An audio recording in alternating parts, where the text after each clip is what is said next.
Undertale is a game made by Toby Fox, released on September 15th, 2015. It had the simple tagline of being the RPG game where you don't have to destroy anyone. 10 years later, it is regarded as one of the greatest games ever made. I wanted to make a game that I could play nowadays, being really tired of RPGs, and I would still enjoy. Undertale is a RPG, a Japanese-style role-playing game where you don't have to fight anything. There are dogs in the game, and you can pet the dogs. I completely recommend it. Some people are saying it's the game of the year. Undertale is a masterfully crafted experience that I won't forget anytime soon. Undertale. That is a great game. I was looking through my daughter's phone and I found many pictures of a cartoon skeleton with one glowing blue eye. As he calls on the power of sand from Undertale! Yes! Yes! Yes! That's why, as my gift to the Pope, I gave him a copy of Undertale. On the surface, when you see a game like Undertale, it looks like a failure in every conceivable way possible. Graphically, it looks like shit. As a game, it looks like it plays like shit. Half of these characters look fucking stupid. But then you look at the reviews of this game and no one has a single bad thing to say about it. Let me reiterate, Undertale is not just a good game. Undertale is not just a successful indie game. It is a cultural staple in the 21st century that has become impossible to escape. Do you start with the game itself, or do you talk about everything else that has become inseparable with the game? One is clearly a reaction to the other, but Undertale has become borderline unrecognizable since its original release. The game's concept is inherently subversive. It took the most primary mechanic of any RPG and flipped it on its head. And that's just the tip of the iceberg. Everything about Undertale is subversive, but you wouldn't know that if you didn't play it. But you don't see those other things on the surface level. All you see on the surface is the takeaway that, oh, killing people is bad,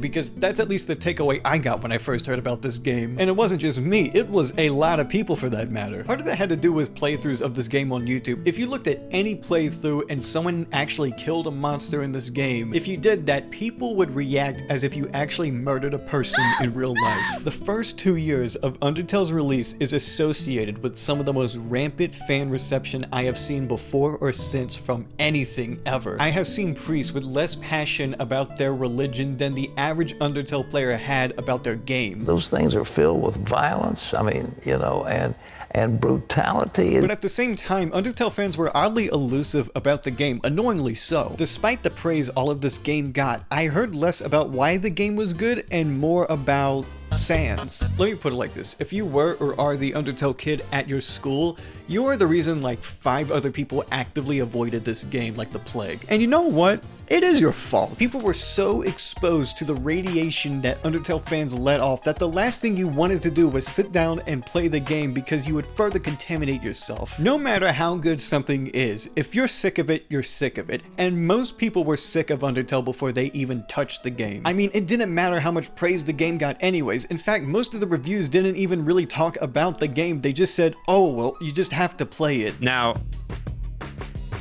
this game, to get a grasp on what's going on in this game, you have to really think outside of the box. But I never really felt like anyone told me why I should play the game. It was just more that I had to play it. A little over 2 years after Undertale's release, the zeitgeist had calmed down just enough so that one day when I saw it on the Steam store for half off, I said, you know what the heck, I'll give this game a try since I've heard so much about it. Don't get me wrong, the game was still unescapable, but it was either I deal with the hordes of raving or I become part of the rave itself, so I said, you know what, let me give it a try. And after one playthrough of the game, I came to my consensus that it was alright. I mean, it was pretty good, but why were people like that about it? I have experienced video after video, some 2 minutes, some 2 hours, dozens and dozens and dozens of videos talking about the same game, and every single time I am left with the same question. What did they see in this game? I like Undertale. I really like Undertale. But everyone around me didn't just like Undertale. It was like a way of life for them. I'm talking about like developmental to the prefrontal cortex type game. I know people who had Toby Fox as their #1 most listened to artist on their Spotify Wrapped because all they did was listen to Undertale music. I'm talking one album listened to for an entire year, and multiple people did this around me. Even the most cynical of critics were caught off guard by the charm of this game and were captured by this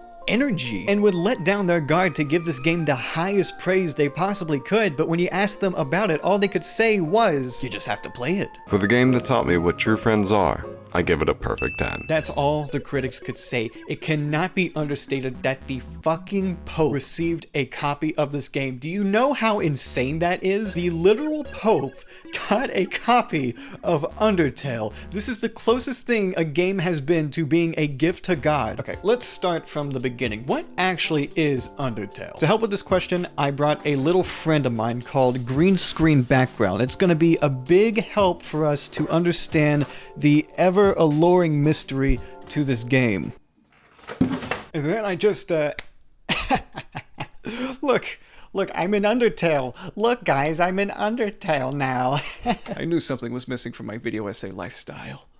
I feel complete. Like the tagline suggests, Undertale is an RPG where you don't have to destroy anyone. This introduces the two primary mechanics of the game, acting and fighting. In order to not destroy anyone, you have to act. By that, I mean you go through dialogue options until you find a way to spare the enemy. Basically, you have to keep talking to monsters until their name turns yellow. When their name turns yellow, that gives you the option to spare them. Yes, through the power of friendship and talking to enemies, you can spare them, and you don't have to harm a single fly in this game. And when you spare an enemy, you win the battle, you get a bunch of gold, and you go on your merry way. Another way to win battles is through fighting and killing enemies, and you win those battles by, well, yeah.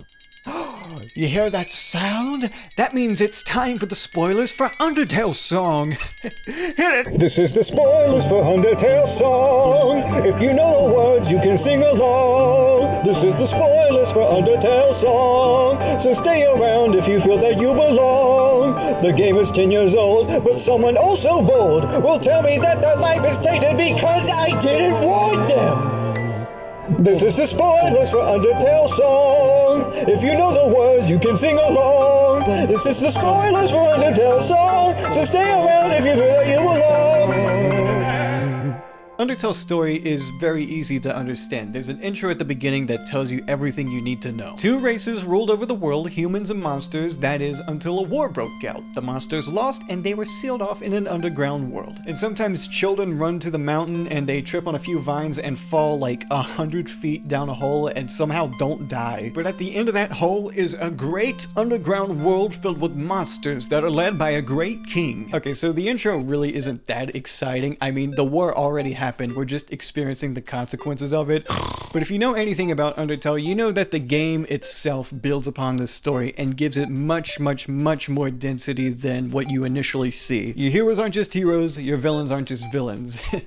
They're a secret third thing. The art is simple yet charming, the music is thematic and gives the game so much of its identity, and I haven't really explained the game yet, have I? There still isn't any explanation as to why Undertale is Undertale. Underneath everything about this game, there is an underlying message that is essential to understanding Undertale. A message that I didn't know about for 10 years. But yeah, Undertale's 10 years old, by the way. Okay, by the time this video is uploaded, it's like 9 years and 11 months old, but I have still effectively spent an entire decade where I was stuck being confused about this game. So in order to qualm that, I wanted to make a review. I wanted to analyze this game in and out. Every single aspect of this game that I could analyze, I wanted to. I'm talking front to back, side to side, everything I can review about this game, I want to. So let me go inside a playthrough of Undertale and break down everything that I possibly can about it. You are trapped in the ruins below the ground. The only way you can go is through a single doorway where you meet a flower named Flowey. Flowey the flower. Now, Flowey's a kind soul, but there's clearly something wrong with him. Now, he gives you a tutorial that explains the basic gameplay. You're a little red heart in a box and you can move around with your arrow keys. You know, he's talking about your levels, how the LV at the bottom of your screen stands for love. Wait a minute, I've played RPGs before and usually the LV stands for level. What is this flower up to? But Flowey wants to give you a lot of love that he shares through his friendliness pellets. Okay, but these friendliness pellets are what makes Undertale Undertale. Because if you get hit by them, Flowey starts showing his true colors, that he is an evil bastard. But if you actively avoid the friendliness pellets too, you can see him increasingly lose his patience until the exact moment where he says, "You know exactly what this is, don't you?" At this point, you are no longer playing the game, but the game is playing you. And you don't even know the half of it. You don't even know the 64th of it. Flowey tells you a simple message, that it's kill or be killed in the underground. He wants your soul. Just when you think you're about to die, your health bar immediately rejuvenates and Flowey's bullets disappear. As it turns out, you are saved by none other than a giant goat mother. A giant goat mother named Toriel. She sees you lost in the ruins. She says, oh my gosh, this poor child fell down a fucking 50-foot hole in the ground. Somehow they're alive and now they gotta deal with this fucking flower. She takes your hand and now you go into the rest of the ruins, and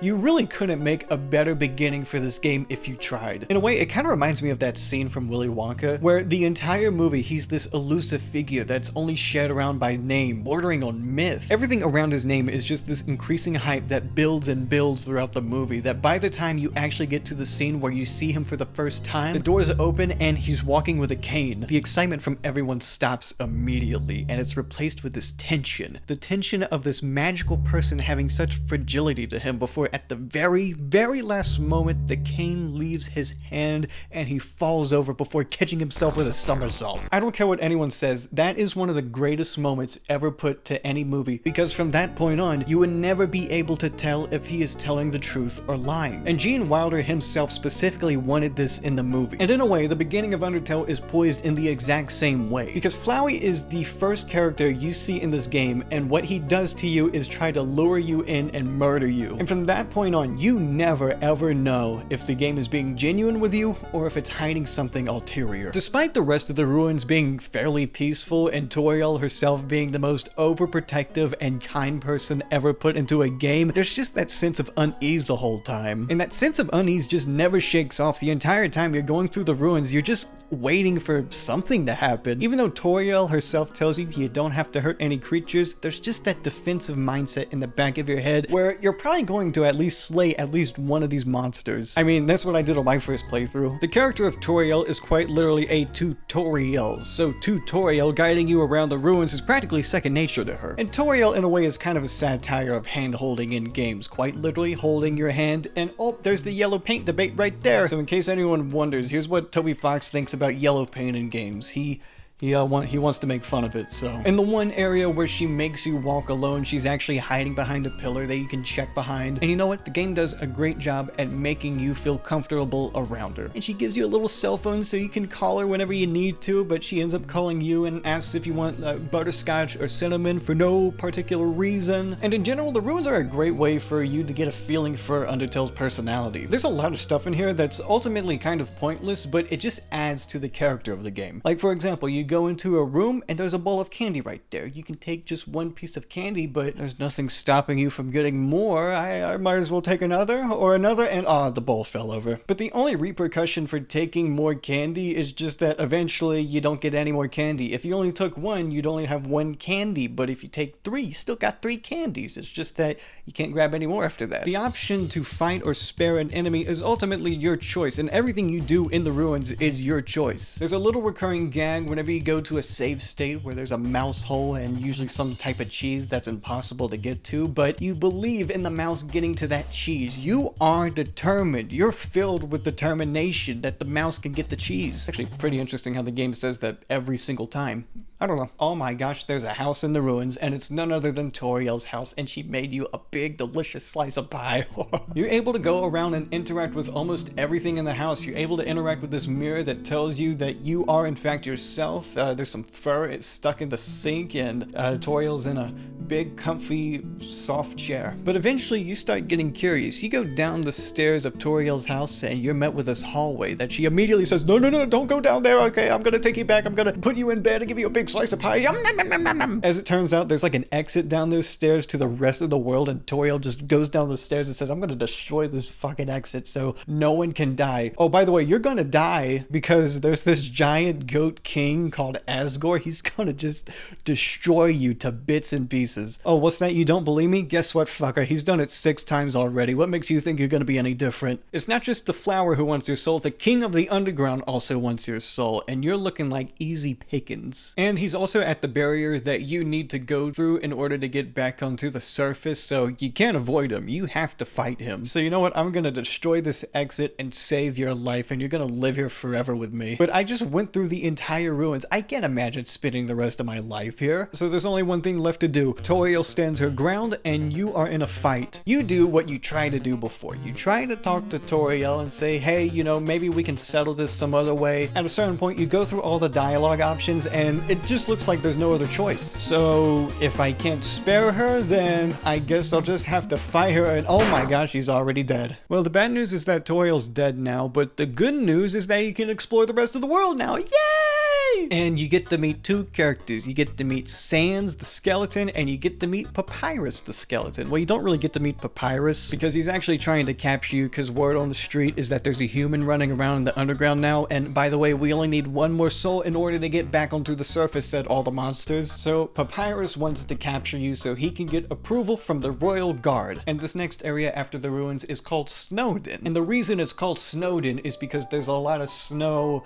in this area. In particular, this is where we get to see the identity of Toby Fox as a game developer. Gameplay is just constantly engaging, and there's always something around every single corner. Whether it just be a small little game, an interesting dialogue box, anything is possible in this area. We have established the fundamentals of this game, and we get to see them fleshed out and developed even further. This section's a lot thicker than the ruins, and it also shows another strength of Undertale that a lot of people don't talk about, which is just the pacing of the game. The characters aren't too overbearing, the enemies still stay creative, and it just shows the capability Toby has in showing the story in multiple ways. One thing I didn't mention is every enemy has a unique attack. When you fight a frog enemy, you get frog type attacks, but when you fight an ice type enemy, they're a lot more thematically fitting with an ice character. And I think it's a great use of the bullet hell format this game has. It's already way more fun to have choice in whether you get hit in an RPG, but it's also way more entertaining than just attack, defend, attack, defend. Even if Papyrus isn't on the screen, you'll still see his influence in the world itself. And the chemistry between these two brothers is so enjoyable. Having their names be the font of how they speak compared to the rest of the dialogue's font, it's just such a great detail, and Snowden is all about that. It's all about detail. I mean, in the grand scheme of the game, Snowden is actually pretty insignificant as an area, but the accumulation of so many welcoming touches makes it worth your time. You start to get mini bosses that challenge the mechanics of the game, like the dog guards. For example, the dog guards have these spears that are unavoidable, but sometimes they turn blue, and if you don't move while you're in the blue vicinity, you don't get hurt. And the way each dog guard gets pacified is more entertaining than the last. And this is where most people's cold hearts about video games usually melt when they play Undertale. When you get to Snowden, you're contrasted with these warm orange hues compared to the snowy blue outside. I mean, just look at this color theory. Look at the shop. I mean, just look at these complimentaries. And depending on who you pacify, you get to reap your rewards and look at them interact with the rest of the world. And we actually do get to see progress in Snowden through Papyrus. He's bold, naive, yet has a strong sense of other people's characters. So by the time you play along with his other traps, he suddenly he doesn't want to capture you anymore. The Papyrus fight is great at keeping you on your toes. You're so used to moving around as a red heart with arrow keys, and then bang, you're blue now, gravity's a thing. And this boss fight is a great display of Papyrus's personality. It's so much character to the point where if you go down to 1 HP, Papyrus doesn't murder you. That would be stupid. No, he sends you to his shed where he gives you like dog treats or something. But if you successfully go through his gauntlet of bones, the post-fight interaction is also fun. Going to the Bone Brothers' house and hanging out with Papyrus and jokingly making it a dating simulator and getting to really know these characters is what Undertale thrives doing. Because you befriend Papyrus, he has a change of heart, goes up to the royal guard and says, I mean, do we really gotta murder a child today? And the answer is yes, of course we have to. We enter the next area called Waterfall, which is structurally pretty similar to Snowden. There's small details, fractions of lore throughout, and it all concludes with another boss battle at the end. The game effectively understands its formula at this point and doesn't really need to change much from it. The boss of this area is Undyne, and unlike Papyrus, she really wants you dead. You know, instead of trying to capture you with these silly little traps, she just chucks spears at you and hopefully one of them just pierces right through your heart. To put it simply, she's a hunter and you are the prey. It creates a lot of atmosphere, a lot of suspense. You get to fight the dummy. You also get to do things like snail racing, which has absolutely no effect on the game, but it just kind of stands there as more of a metaphor than anything. But you know what, just it's a great addition. There's also this kid who scurries around with you the entire time, and they're a great addition. They help bring a great contrast of innocence compared to this giant creature trying to chuck spears at you. But eventually said giant creature finally corners you and a boss battle ensues. Again, you're challenged with a different mechanic. You turn into a green heart and you're just given this tiny little shield where you have to avoid all of Undyne's attacks through arrow keys. I wouldn't call this section a rhythm game, but you do have to get some sense of rhythm to get this boss down. And also, once you turn back into a red heart, you get your free will again and you're able to just escape the battle and run away from Undyne. And you run until you get to the Hotlands, and there's a bunch of lava in the Hotlands, which doesn't really complement a fish in giant metal armor. So, you know, she just kind of overheats and you just pour some water on her and she just gets up and yeah, walks away. And the Hotlands is pretty much more the same as you've been experiencing, which isn't a bad thing by any means. I mean, if it ain't broke, don't fix it. More characters, more world building, more lore. Also, we're introduced to Alphys and her crazy killer robot friend Metaton. Oh yeah, Muffet's also here, but not as much lore relevance, you just kind of fight a spider. And Metaton also wants your soul, but not for like some sort of greater good where, oh, we gotta break the barrier or whatever. I mean, who cares? No, he wants your soul because he wants to be a TV personality. And what bigger audience is there than the rest of the world? So he's just gonna take your soul and go through the barrier and leave everyone else behind. In general, this area slows down with the combat that we're used to in favor of just going around the world. Metaton has created this hellish TV dystopia set on murdering you, and it's up to you and Alphys to stop this. And Alphys is just this anime obsessed nerd who gives you an upgraded phone and tells you about these stupid fucking anime shows that she's watching. I'm not trying to hear about all this, I'm just trying to get to the surface for Pete's sake. The combat itself is commonly replaced with these intermissions with Metaton where he's just trying to murder you. He's trying to murder you on the cooking show, he's trying to murder you on the news report. He wants your damn soul and he wants to do it with style. You even have this hotel that Metaton made where it's just like a complete disaster of a hotel. You also get to go on a dinner date with Sans where he talks about how he made a promise to someone a long time ago, and if he didn't have that promise, you'd be fucking murked. You'd be a body in the trench right now. And what's this? Metaton reveals an embarrassing secret about how you have a crush on Undyne? I mean, you like anime and you're gay? Pick a struggle already. But it's okay because she's trying to save your soul from a killer robot. Or is she trying to save you? As it turns out, Metaton reveals an even more embarrassing secret that Alphys actually set this whole thing up where Metaton's trying to kill you. And she's the one that helps you save the day so she could be a part of your adventure. That's right, Alphys is a parasocial freak that tries to control how you play the game. But Metaton actually is trying to murder you. He actually does want your soul, so you gotta fight him. And he also unleashes his new Metaton Neo form, and he just turns the zest way up. But you know, after some talking to, you remind him, hey, you got some fans in the underground, they still want to talk to you. In fact, the fans talk to him, they say, hey, are you still gonna like entertain us or something? I mean, we don't have anything else under here. But, you know, after you talk to Metaton, after the fans talk to Metaton, you know, he thinks about it. He says, you know what? I already have an audience down here, and you know, happy ending. Hey, hey, hey, hey. Then Alphys arrives, and you take an elevator to the final area of the game. Introduce new home. It's very gray. In fact, you even see the same house that you did at the beginning. But there's just like a few things that make it feel a lot more hollow. This is where the barrier lies and where you confront Asgore. But first, Sans. Sans basically acts as a judge. He tells you everything he is judging you on. Your LV doesn't stand for love, it stands for level of violence. I mean, you do have to kill monsters in order to get that LV up, so I guess there's some sort of bloodlust. But for the most part, he tells you you're all good, you're set to fight Asgore, he's just down the hall. And then you see Asgore, and he's just this gentle giant watering his flowers, and he turns around, sees you, and he's just like, damn, okay, I guess we're doing this now. He goes into the next room where the barrier is and he says, I mean, I'm not in a rush. If you want to like finish up some stuff you need to do, go ahead. But if you're ready, then there's only one thing standing between you and freedom. There is no option to spare. you must fight. And if you do fight and bring Asgore down to his final last bit of health, then you have one more option to spare Asgore. And if you do that, then oh fuck, it's Flowey, motherfucker. And what's that? Oh, he got the other 6 souls that Asgore needed, so like Flowey has 6 souls now compared to my measly 1. Ah, damn it. Oh my god, what the fuck? Oh my god, oh shit, oh my god, help me. Oh. But eventually, one by one, the souls intervene and help you instead by something that has existed throughout this entire game, something determined inside of them. They all just like start ganging up on Flowey and kicking the shit out of him. You know, eventually Flowey gets battered and bruised and you win. But suddenly, you're left with one more choice. You have the option to kill or spare Flowey. But at last, you finally have your souls, you cross the barrier, and at last you're at the surface. Sans gives you a call from the same phone Toriel gave you, or Alphys gave you, I don't really know, but he calls you and tells you how things are going in the underground, and the end. And that was Undertale. It sure was.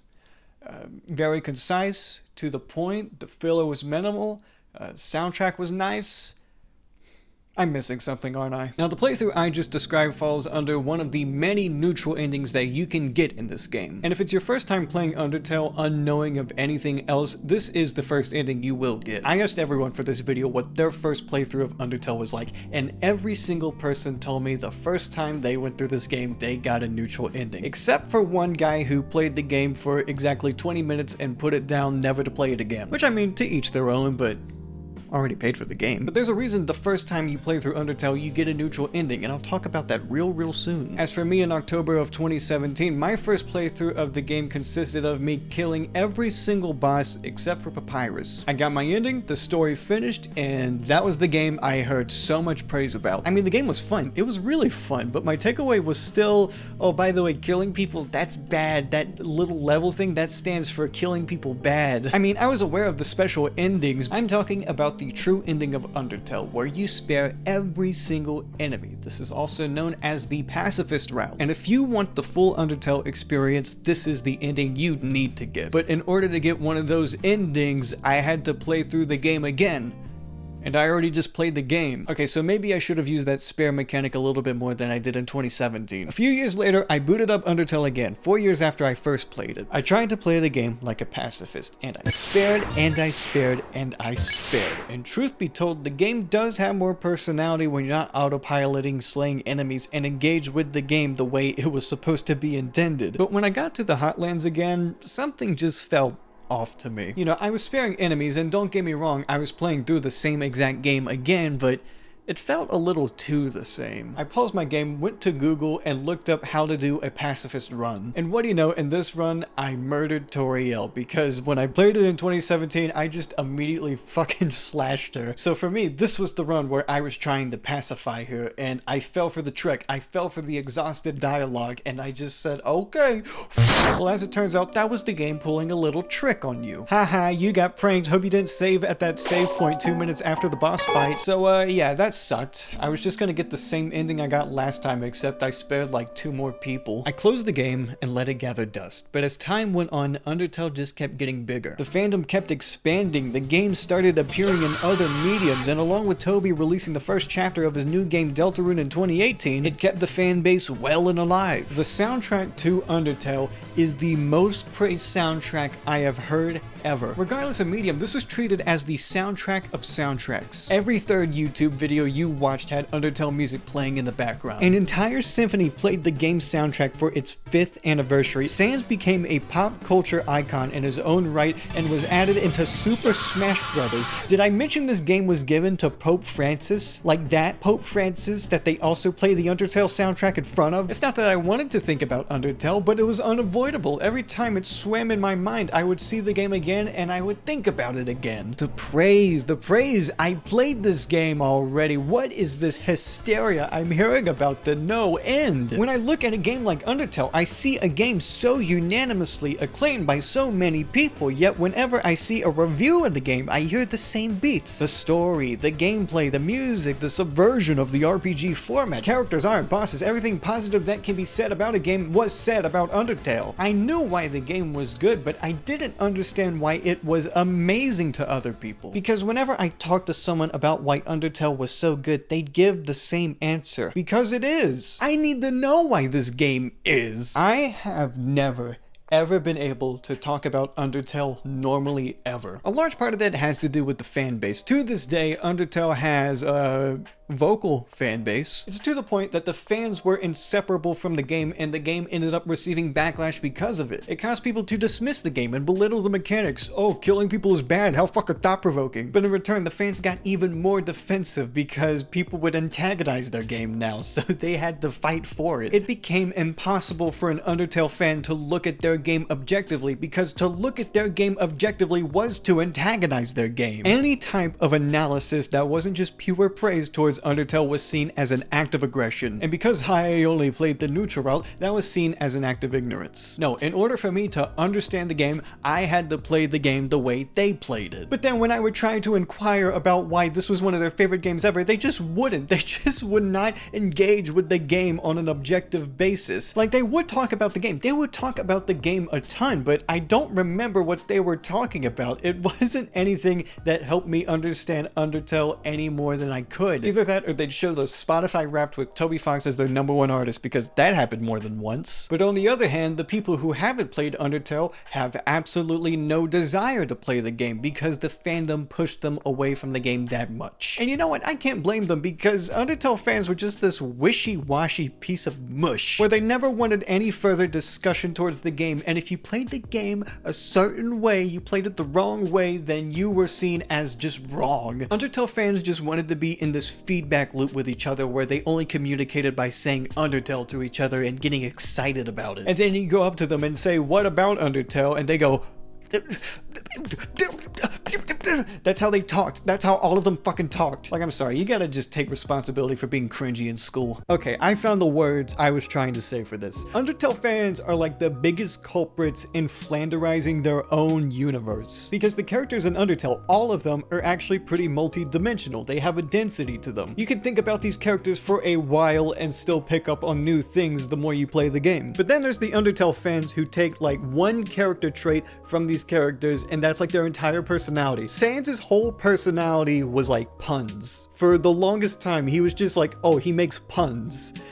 Sans makes like 2 puns in the entire game. But when I first heard about Undertale, Sans was the pun guy. He makes a bunch of puns and he's a skeleton and he makes puns. That's all I knew about him. And this is also something I see with deltarune as well when new characters come out. Depending on which route you play, most people are going to experience Spamton for like 5 minutes in the game. But if you looked at the fan base's reception to this character, you would have thought he was a main villain. It's like Boba Fett, where it's like he only has 5 lines in the movie. Imagine that, but with deltarune and Undertale, there's like 10 Boba Fetts. A new character will come in a new chapter and they get blown so much out of proportion when realistically they're in the game for like that much. Like, I just had a friend who played through Deltarune Chapter 2 where Spamton is in, and that's the impression he got, was like Spamton was this huge character. But then he actually played it, he's in it for like 5 minutes and he was like extremely disappointed. Like, that's what the hype was all about, just that one character was in it for that long and people were that hyped about it. Okay, let me put it like this. If I never played Undertale and you asked me to describe Toriel, I wouldn't be able to. Like, I wouldn't. And there's a simple reason for that. I don't see anyone discussing her, like, at all as a character. All I see is people drawing porn. That goes with, like, all of the female characters. I never see anyone talk about their characters for a second. It's all porn. Okay, I did a little bit of quick math to estimate how much explicit content was derived from this game. Okay, imagine I'm Toby Fox. It's September 15th, 2015. I just released Undertale, and also there is a printer on my wall. Imagine every 1 to 2 hours for the rest of my life, a piece of porn just spits out of there. Just like and it never stops. Okay, realistically, my estimate is significantly low. There's probably like, I don't even know. Realistically, this printer is probably going off every 10 minutes for the rest of my life. And because that's like the extent of discussion people have about these characters, it makes you feel really, really detached when you go through these games and realize how blown out of proportion some of these things are. There's a lot of interesting things about Papyrus even, but like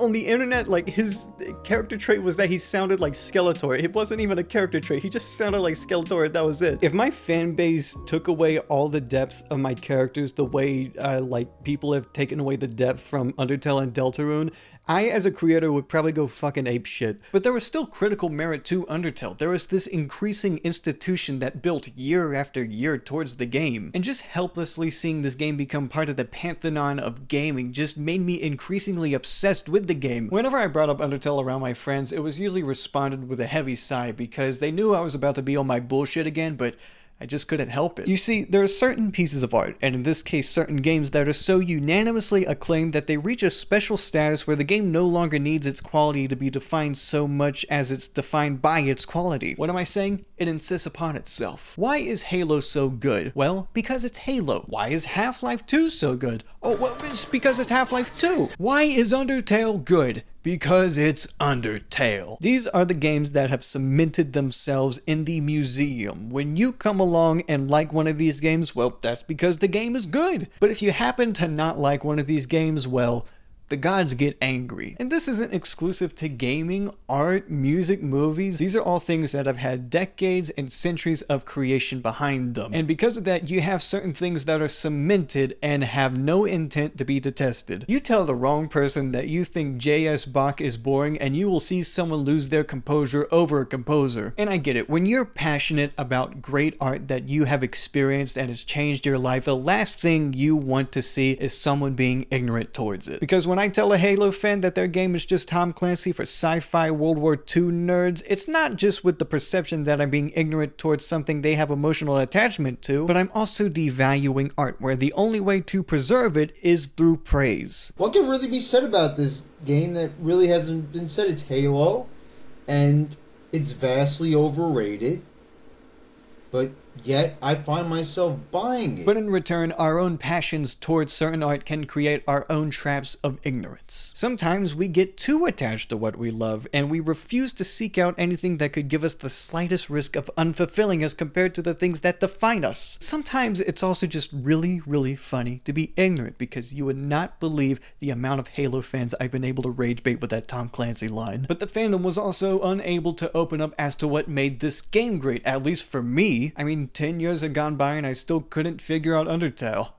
Maybe I just suck at the game. One of the few things I was able to look at objectively from Undertale without playing the entire game was its soundtrack. And even then a bunch of people are going to say, well, you need the context of the game, and I understand that, but all music has context in one way or another. You can at least look at an album at face value and still get some takeaways from it. And when it comes to looking at an album like Undertale's soundtrack, it doesn't really need an introduction. If you were born after the year 1990 and have been using the internet for the last 10 years, you have heard one of the 100 songs on this soundtrack. It's used everywhere, it's inescapable, yet it's one of the most personal soundtracks to a wide variety of people. Profilen Lennart Pyllen Augustsson drivit sin antikaffär. I have never been able to look at the soundtrack objectively, even though everyone already listens to this soundtrack outside of the game, but the second I wanted to look at the soundtrack a little bit more critically, suddenly everyone was like, well, soundtracks have different objectives than regular music. I still wanted to look at it. Music is a tool of communication. We communicate emotions through it. Happy ones, sad ones, angry ones. That's what makes it somewhat objective. Like, I'm sorry, I've talked to so many people where they want their music taste to be like this own little bubble that's separated from all other music criticism. Like, if I don't feel a certain way about something, then I should just let it be and let people enjoy things. But it's to the point where I can't even look at it. I have to just listen to it, and if I don't enjoy it, then I disregard it. And I hate that. I don't want to throw away something because it isn't my favorite thing ever. I still want to look at it like it's a piece of music that people enjoy, because this is a thing that a lot of people enjoy, and I want to understand it more. So to all the people that shut me down so they could feel better about themselves, well, look at me now. I was petty for 10 years. You know what? I'm just gonna get the numerical rating out of the way. In the grand scheme of music, where does the Undertale soundtrack place? Okay, scale of 1 to 10. If 5 is average, and 6 is above average, and 7 is good,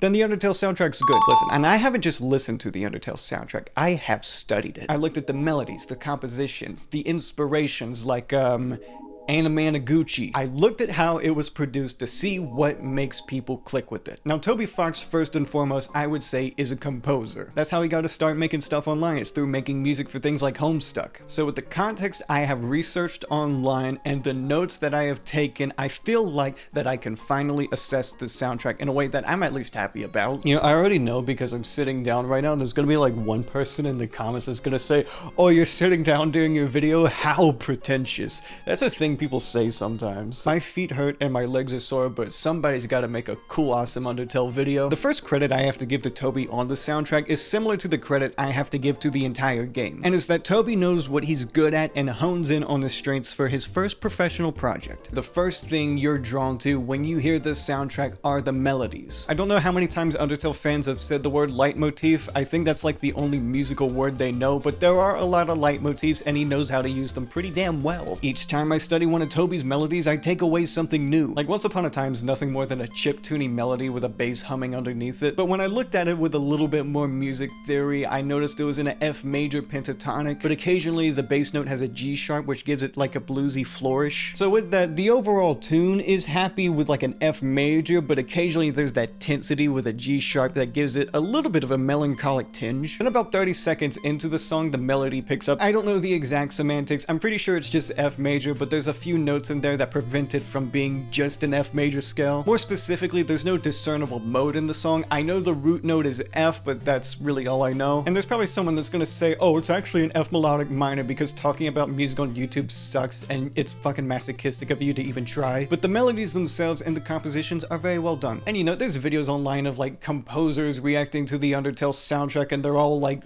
amazed by it and whatnot because there's a lot of takeaways from every single song. I just talked about one song, but imagine that but with 100 songs. But now it's time to talk about the thing everyone knows the Undertale soundtrack for, which is the leitmotifs. In general, for this soundtrack, motifs are a win-win. You know, instead of creating melodies for 100 different songs, you just reuse some of the same ones. First of all, it saves you a ton of time, but secondly, it enhances the themes of the games depending which motifs you put where. The melody used in the first song, Once Upon a Time, is also used in Hopes and Dreams, the climatic finale of the game. It loops everything back around, it's a full circle. And you don't even need to play the game to get that takeaway. You hear the first song, you hear that song, you say, hey, this is the same melody, but like more dramatic. Why make a different melody every time when you can take the same melody and put it in 3 different songs and have thematic beats along the way? The same mindset of repurposing existing melodies is the reason Undertale's been covered so much, remixed as much as it has. As for the actual inspirations, there is a very keen classical sensibility, or at least a sensibility that derives from classical inspiration.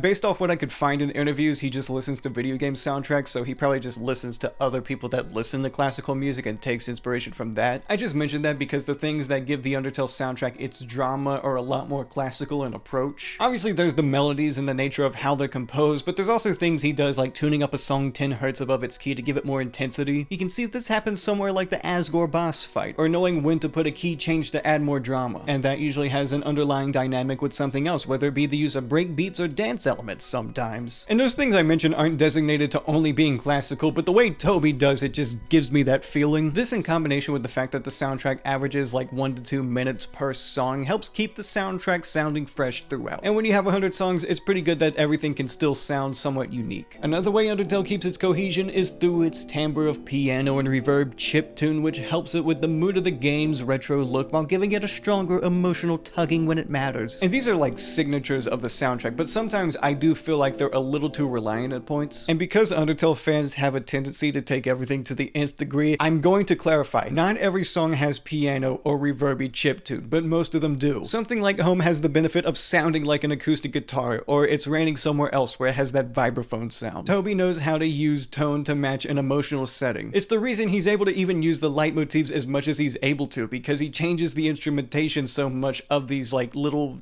fragments of tunes. You can go on YouTube and see how many times he repurposes the same leitmotif, but most of the time you're not going to notice because these things sound so different from each other. But I still think there are limitations in the production that hold back the soundtrack from packing bigger punches at important moments. Even something like Megalovania, which is considered the crown jewel of this soundtrack, falls victim to that for me. And I know I'm gonna get some flack here because, oh, the retro looking game uses chiptune, you hate that? Why do you hate soundtracks? Why do you hate video game music, Nomad? Okay, chiptune is a sound that comes from the NES, the SNES, okay? These are sounds that come from a technological limitation. And that's okay to use for a specific sound you're looking for. But it is a limitation, so when you hear it a bunch of times in a soundtrack, sometimes that soundtrack sounds limited. You know what I'm saying? Especially for like 100 songs. And I'm not trying to compare Toby to Skrillex or anything here, but another thing he's not known for is his mixing. These songs aren't even produced or mixed badly, but it is something that I do find limiting at points. There's a lot of creative compositional choices, but I do think having more creative production choices too would have helped the soundtrack as well. If I'm being honest, I can summarize my qualms with the Undertale soundtrack in just 2 words.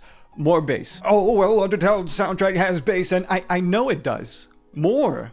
I want more bass. And just remember, Toby made this soundtrack in his early 20s, and anyone who makes anything in their early 20s deserves feedback. I mean, it's been 10 years, so Toby's in his early 30s now, but you know, it's never too late, right? Oh, and my favorite song from this soundtrack? Another Medium. But let's be honest here, the biggest strength of the Undertale soundtrack has nothing to do with the music itself. For a soundtrack like this to shape the internet as much as it has, we have to look deeper. Much deeper. You see, Toby Fox's closest contemporary isn't someone like Koji Kondo or Michael Salvatore, it's someone else, someone like Kevin MacLeod, because his music has also shaped the internet, not through its quality, but rather through its accessibility. It's music that we don't have to worry about putting in our videos without money getting involved. Undertale's music has been used in so many YouTube videos because not only does it check all the emotional boxes of the funny music, the somber music, the fierce, dramatic, most emotions that you're looking for are in the soundtrack. And that to me is a wonderful thing, but I also realized something from it. I'm envious of the Undertale soundtrack, not because of the music itself, but the way its music can be shared. And it's because songs I listen to are also powerful to me, and I'm just not able to share them the same way the Undertale soundtrack's able to be shared. I had this revelation when I was listening to Always There by Ronnie Laws. And while I was listening to this song, I was just thinking, I wish there was a way I could make this man as accessible as Toby Fox. But legally speaking, I'm not able to. I can't do that. It doesn't even get the benefit of being like a random Japanese album that you find in your recommended. The spread of this song is stuck through my word of mouth. But that's not how music communicates. Music communicates through its own sound. This song speaks to me, but I cannot speak for the song. I mean, okay, maybe I can. And it just doesn't work. Okay, I can give you some idea of how good this song is. I went to the Wikipedia page for this album, and I don't know what kind of drama goes on over in Jazz Fusion Wikipedia, but I was able to get a glimpse at one of the editors going completely rogue about this album. Just a completely unsourced opinion where they correct one of the reviews. Oh yeah, they failed to mention this is a fucking awesome album and it's amazing. This is like the most like fandom I have ever seen from anything Jazz Fusion related, and it's people fucking arguing on Wikipedia edits. Undertale's music obviously has qualities that make it sound out from other video game soundtracks, but the qualities that make it stand out as music is the frequency that you hear it. The beats it creates for the game can also be said for the beats it creates for the internet. If this music wasn't as accessible as it was, you wouldn't have an entire symphony of people playing this game for its 5th anniversary. Like, the game was only 5 years old and it had this honor. You know, I say all that, but Undertale's music got extremely weird with its publishing rights in like the last couple months, so if you don't hear any music in this video that's from Undertale, that's probably why, which kind of does take away the punch of what I'm saying, but I mean, it was like that for 9.5 years at least. I don't know, I might do the dumbest possible thing and make music for this video because I'm a cheap piece of shit who doesn't want to share money with a publishing company. But the soundtrack is just one element of Undertale ultimately, and really it's embodied its own form of life outside of the game. You know, it displays a part of Undertale's greatness, but it doesn't really explain it. Okay, I wanted to try one more playthrough where I get a true pacifist route, like I actually get it and I actually get to experience the full game. It's the true ending, the best possible ending you can get, and you know what? I know nothing about it. So one more time, I was going to get this. I was going to get the pacifist route that I never got. It fell off between recordings. But firstly, if you went through the game killing all of the enemies, this is your first time to try the sparing mechanic. Not only does it take more effort in the game to spare enemies, but it also takes more effort for Toby to program it in. You know, you go into the fight system, you click the thing, swipe, bang, you're done. But the sparing system makes you think a little bit more, even if it's not the most complex. Undertale's not that complex of a game, and the gameplay isn't that complex either, so you have to find other ways to make the game interesting throughout. One way is if you're able to be a good storyteller, which Toby is, and he's able to make good dialogue that's refreshing to read throughout the game. Toby is like one of 3 people to make a visual novel that you can actually play. And compared to other RPGs, there is more work you have to do in certain parts. For example, in certain areas of an RPG, you can have like 2 enemies, and you can cycle through those 2 enemies for like an hour. But in Undertale, the enemies are a lot more novel, especially in a pacifist route. Because if you pacify the same enemy over and over and over, that's going to be way more stealth than just regularly fighting them. So because of that, you have to put a lot more enemies in the same area to keep the game more interesting. And starting a pacifist route, because you are trying to deliberately save everyone, you do pay more attention to the characters this way. Let's start with Toriel again, because the game starts with Toriel again. Although initially a maternal character who holds your hand throughout, there's a lot more external pressure from the game that reveals the flaws of this character. Because in the context of Toriel, 6 other kids went to this obscure mountain, fell 50 feet down in a hole, didn't die there, but they went into the underground and died trying to fight another goat person because they wanted to like see their family again or something. Which, I mean, personally, it feels like the odds of that happening are like lightning striking 7 times in the same spot, but you know, this is Toriel's 7th strike of lightning. She doesn't want to mess up. But in a greater sense, because she's in the original area, she hasn't moved on like other characters have throughout the world. Like, she's physically stuck in the same place where she doesn't want there to be any problems where she is. But every kid that falls down this giant hole is another chance for Toriel to redeem herself and not make the same mistakes as last time. But you know what happens instead? That's right, all the children die. She doesn't help you just to help you, rather it feels like some sort of traumatic response to something that happened to her.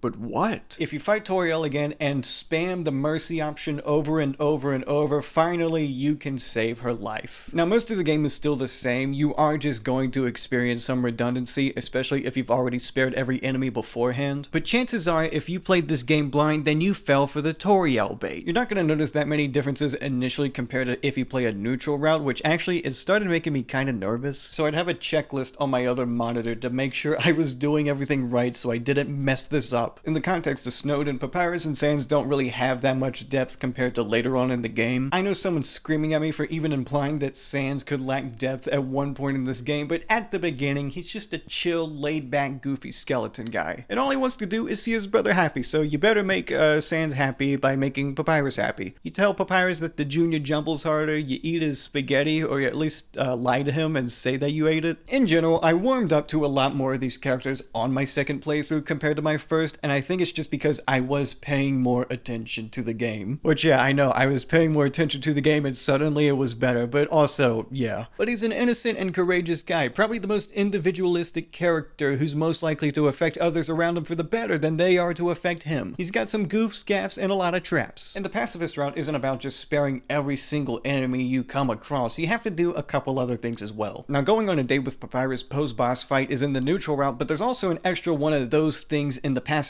route with Undyne, and this only happens when you have 0 experience points. If you spare every single enemy, you don't kill a single one, this is the encounter that you unlock. I'm pretty sure when you pour water on Undyne, that's the last appearance she makes in the neutral route. She doesn't appear again, I'm pretty sure. But in the pacifist route, you can go back to her house with Papyrus, and then you have a cool meetup with her where you do a bunch of stuff, you try to cook some food, the house might catch on fire, I don't know. But we get to see a lot more dimension with this character that just otherwise would not be there in a normal playthrough. She's energetic, cranks everything up to 11, she tries to befriend you out of sheer spite for you, because in her head it's the ultimate humiliation after you beat her in battle. But she opens up about other characters like Papyrus and Asgore. You get to know more about these characters and have them actually connect with each other. That's another thing about the neutral route, is that although these characters are technically connected in the world, you don't really get to see that in the route most people play. It really is just You go to tutorial, and then the Bone Brothers, and then Undyne, and then. But with the pacifist route, you get to see these characters interact with each other a lot more and connect in the story a lot more. Just hearing a character like Undyne talk about Papyrus, a character we already experienced, is so satisfying on its own. Like, it doesn't even matter what she says about him, the fact that she just acknowledges him in this route is just a great feeling. Because honestly, we don't know that much about either character, at least in the sense of how other characters feel about each other. As for the Hotlands, I actually don't know anything that changes in this route compared to a normal playthrough. I mean, you probably look at a few things a little bit more closely, but I don't know anything that's a significant dramatic change. When I got to the Asgore fight, I spared and I spared and I spared and I spared, trying to figure out what the fuck I was supposed to do, because I was just so scared of fucking up the pacifist route at this point. I got to the very end of the game. The last thing I want to do is murder someone if I don't have to. Again, I went to my second monitor, made sure I was supposed to fight Asgore, and then I fought him, because technically Flowey kills Asgore when he's down to his last bit of health, which I forgot about, but that's a detail I wasn't even thinking about when fighting him. I was just scared that I was gonna mess something up, which, I mean, I guess it's technically pacifistic to bring someone down to 1 HP and have Flowey kill them. I don't know how that loophole works. That's not the point. You fight Omega Flowey again. Oh god, oh motherfucker.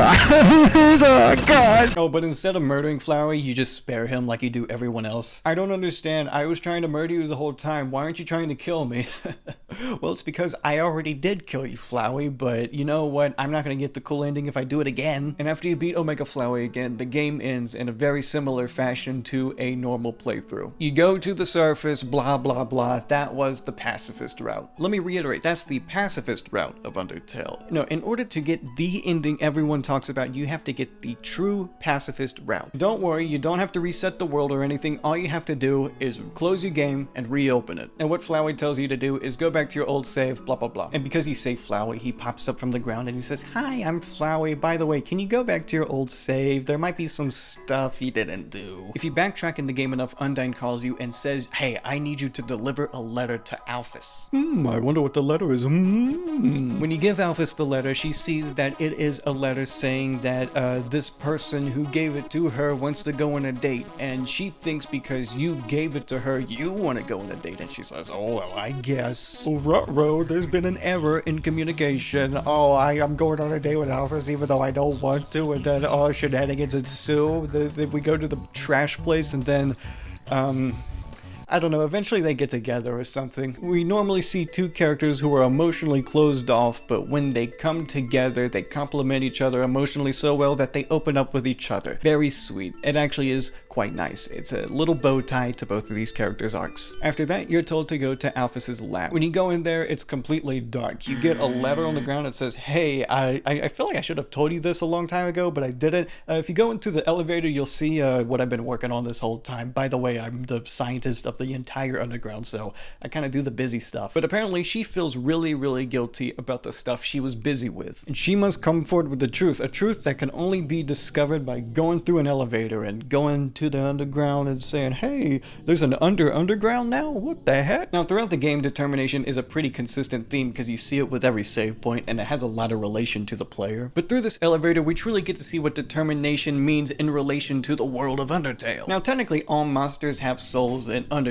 It's just not as big and as red as our big ol' hearts that we have as humans. But monsters are extremely weak as well, to the point where if you murder a monster, their souls go away instantly. They just turn to dust, unlike our soul, which can apparently be kept in like a jar or something. But that's what determination is. It's the ability for your soul to persist even after death. I think in a greater context, this is why you're able to reload saves. Maybe the 6 other souls represent players who never finished the game and they're just in this purgatorial metastasis. But that persistence to keep living after death was injected into a bunch of dying monsters to see if they would still kick around. And technically they did, but they also just kind of started melting together into these amalgamations that aren't really monsters. They're just deformities. And this actually is foreshadowed depending on what you did in a playthrough. If you went through a neutral playthrough and killed Undyne, you can see her determination is greater than the average monster, to the point where she literally starts melting, and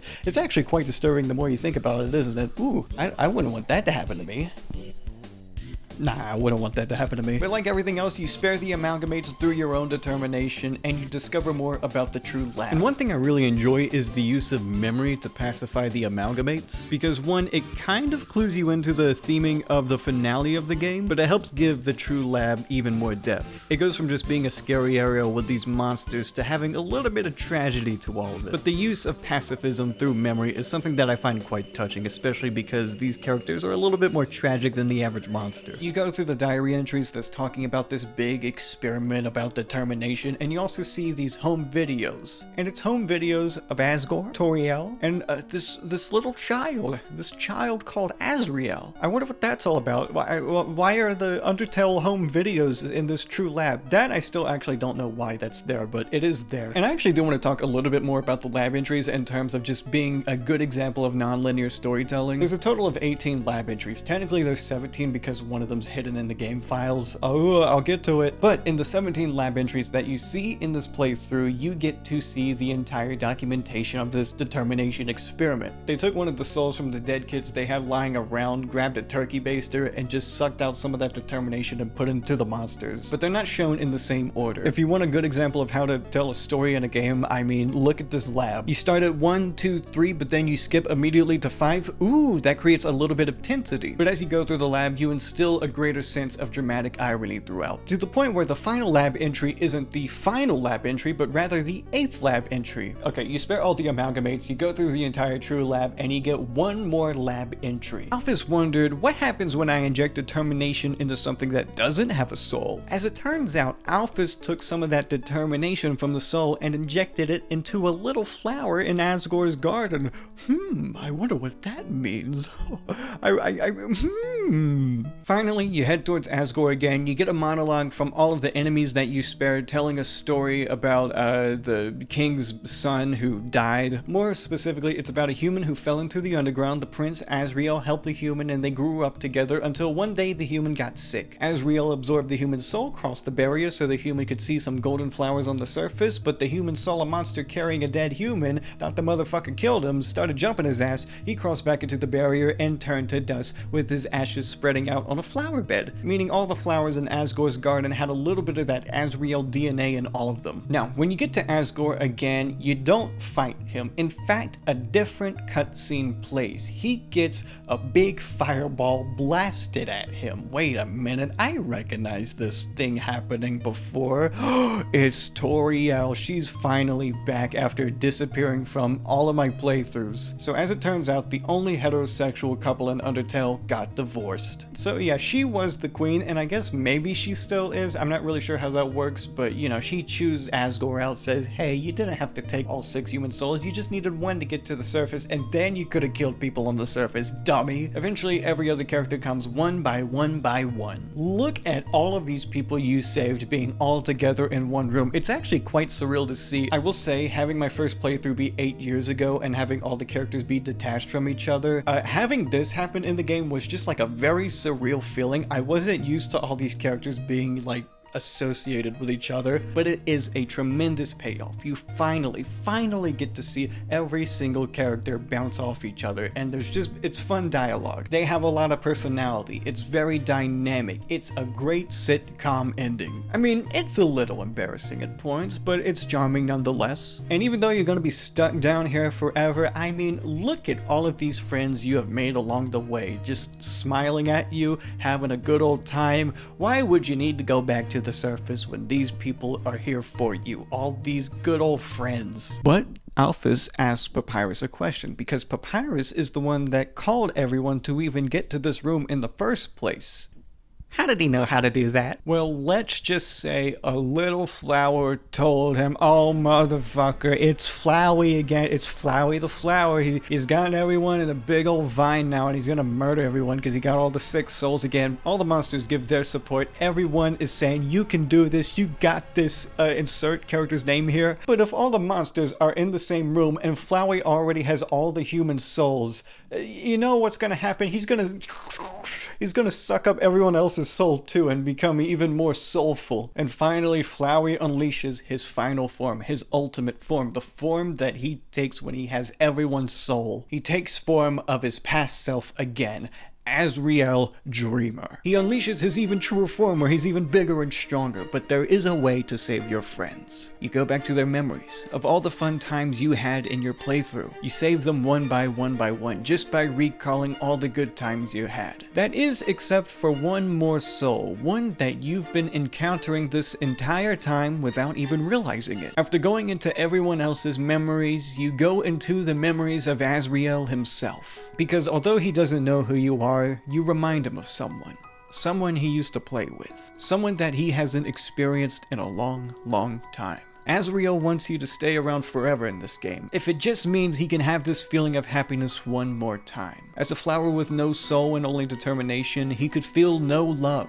But with everyone's love inside of him, he was able to feel things that he had not felt in a long, long time. With everyone's soul inside of him, he finally breaks the barrier. Knowing the ending that I did now, which somehow I avoided spoilers this entire time, this whole time, like years now, I just avoided this ending. But knowing this ending now, I finally understood. I understood why everyone loved Undertale as much as they did. Some of my favorite works in fiction are just based around the concept of memory, and is probably why I love Undertale's ending as much as I do. On the surface level, the plot twist is that Flowey was this kid who died a long, long time ago, but in a greater sense, this whole time we were fighting a kid who was never allowed to grow up and move on, and he's crying because of it. It wasn't fair to him, and you both know it. Why can't things just go back to the way they were, when we were able to be innocent without being punished for it? That was at the moment I started welling up tears for this game. It invoked the same feeling as a couple dreams I've had where I've met a loved one who passed away, and in that dream I was finally able to come to terms with their death and they moved on, and I just haven't had dreams about them since. It invoked a very, very similar feeling to that, and very rarely do you see a game have a similar feeling to dreams, let alone dreams that personal. It's a story that had found its own soul within this character we're just now seeing, delivering a message about compassion prevailing. Not only can love help relieve the troubles of others, but it can also help them move on and find peace within themselves. That's what determination was, what soul was. I finally understood. And it was beautiful. The game only had one more thing to do, and that was go to the surface. Before you go to the surface, you can explore the world again and talk to every single monster one more time. And that also includes the amalgamates, they're just there too. If you go to the very beginning, you can see Asriel standing at a bed of flowers. You can talk to him one more time before he asks you a simple question. Don't you have anything better to do? And you did. It was going back to the surface. That was basically him just saying, go back to the surface and just continue. Go on with your life. You finished the game, okay? You're at the very beginning of the world. Go back to that other side of the world and get out of here. Get out of the underground. Once everything is said and done, all the monsters go to the surface and we all part our separate ways. The only thing left was the credits. Oh my god, I finally get it. It took so long, but I finally understand Undertale. I understood all of it. I understood all of it. I finally understood the story. And it was great. It was a great ending to a great story. And my relief of just knowing all of this, to see all these characters come together, all the things just pieced together, it was so satisfying in a way I wasn't expecting. And it was a great experience to see all of this happen.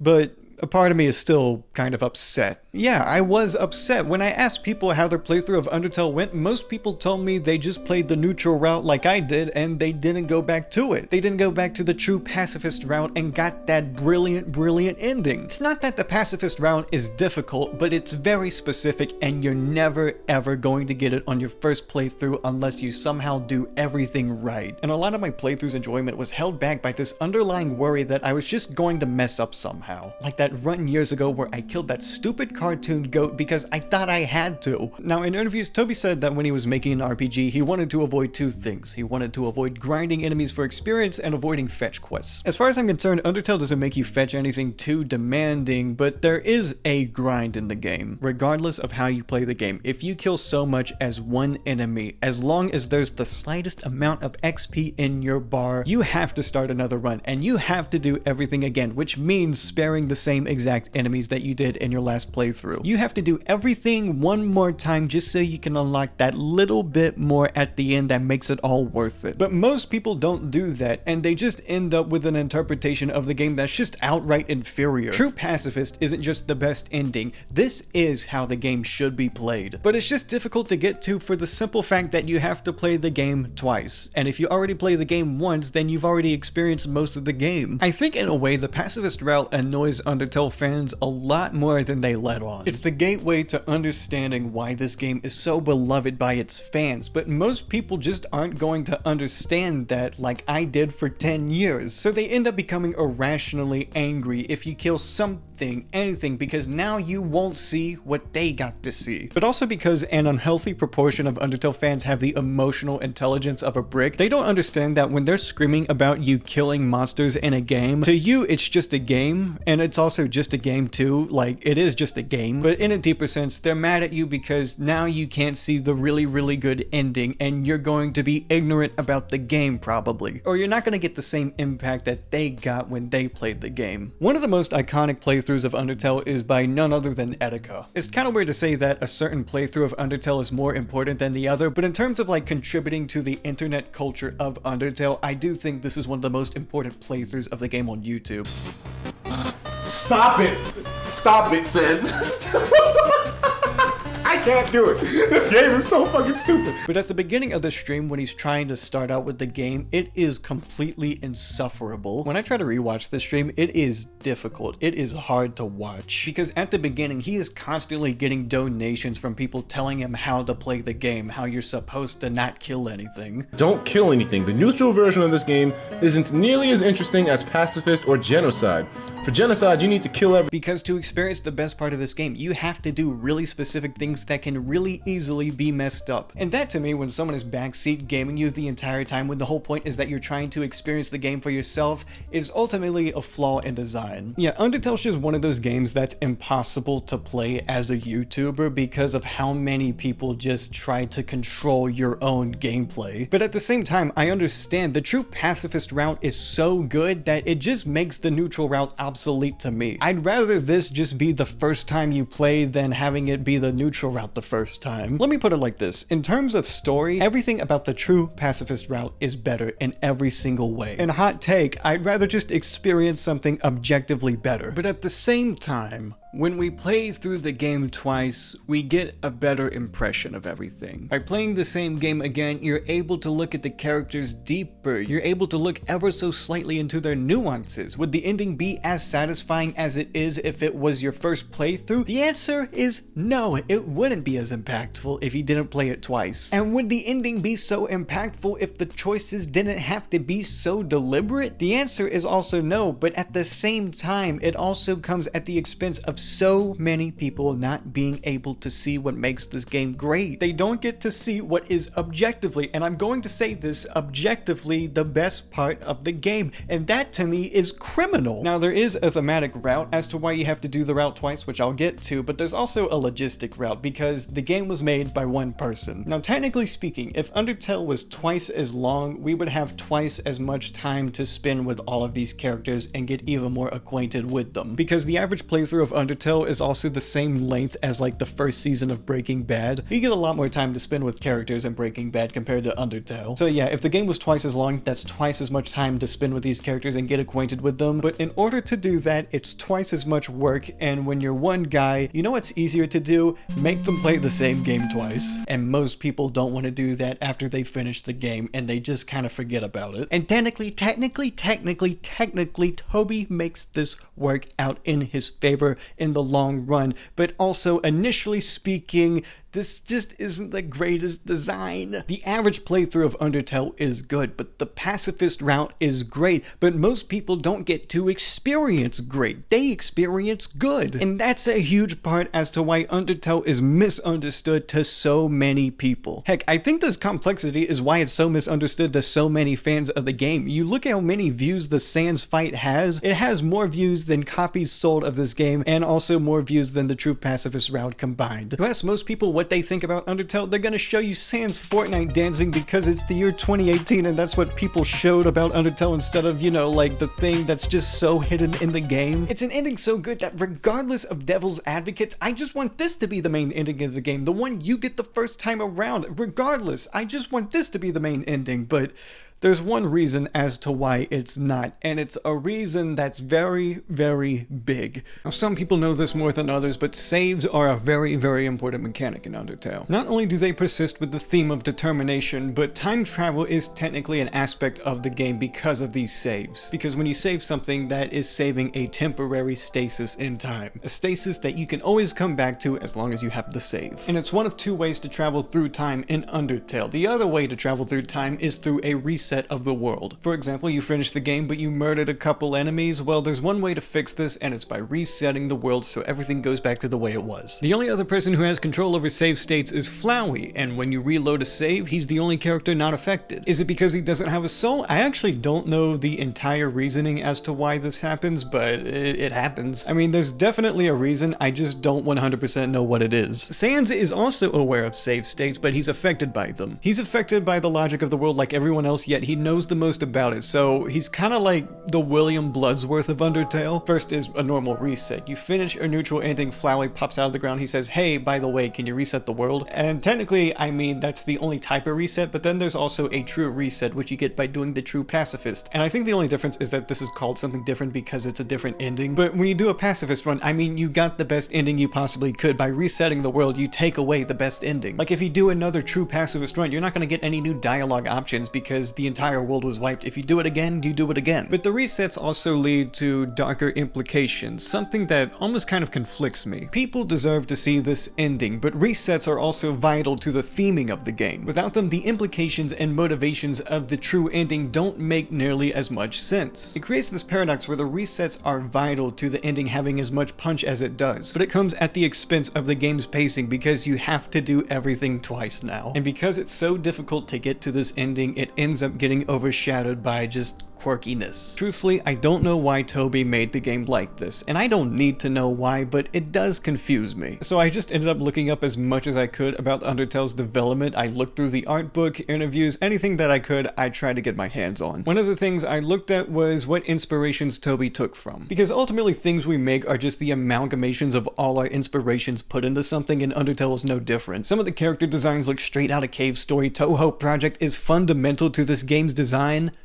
Brandish. But the biggest influence of all, and say it with me now, is Earthbound. It's Earthbound. And because of this, I actually ended up picking up a 3DS just so I could play Earthbound wherever I went. I mean, I wanted to play other games on it, but I can also play Earthbound on it, and now I can finally write this off. I heard about this game when I was 10, and I've wanted to play it ever since, but it's just, I just didn't until now. But Undertale, for a brief period of time, was grouped in with a bunch of other games that were just known as the Earthbound-inspired quirky RPGs. And technically it still is a quirky Earthbound inspired RPG, but it's also just transcended the label. It's somewhere else in the stratosphere by this point. But each of the games in this genre have had a following more dedicated than the last. Lisa, Off, Omori, Space Funeral. I have played all of these games, and deep down the reason I did play them was just so I could understand Undertale that little bit more. Another reason I played these games was because they were roaring with praise, but I never heard a reason beyond, oh, you gotta play it. So over the last 5 years, I've gradually played these games one by one. Now Lisa, I really enjoyed. There were actually a few things in this game that I enjoyed more than I did in Undertale. In my opinion, the dialogue was a little bit sharper, and at points it did feel like a more grown-up Earthbound in terms of how the dialogue worked. No offense to Undertale or anything, but it does feel like I'm playing a time capsule at points. And because I enjoyed it as much as I did, I think it offered a much needed patience that I needed for the other RPGs I was playing. Off and Space Funeral are alright, but because they're so short, they're a lot more abstract in their approach compared to these other RPGs. Especially with Off, I think it comes at the cost of being a lot more style over substance. Oh, you killed everyone and destroyed the world. Well, I guess I shouldn't have played the fucking game then. And what about the person who made the game where they meticulously crafted this world so I would destroy it? What does that make them? Psycho squared. That's what it makes them. And I don't really need to talk about Pepper Steak either because someone's already written a paragraph about it in the comments, so you can just read that instead. I lied about this. So I do get to talk about Toby a little bit more as a musician here because he did some songs on a remake for Off that's coming out soon. And some things with Pepper Steak got lost in translation, so they can't use that song, which is kind of a shame because that's pretty much inseparable from the game's identity. But you know what? They got Toby. They said, hey, can you make another Pepper Steak for us? And any chance I get to see Toby talk about his music brain is pretty interesting to me. More specifically, I get to see him think more as a producer here rather than as a composer, because with Pepper Steak, it's more of a sample flip. So I think Toby had a little bit more of a struggle with this soundtrack than he normally does. I know he said he looked through every jazz song in the 1920s, which that was his first mistake. You were supposed to look through every jazz song in the 1930s, Toby.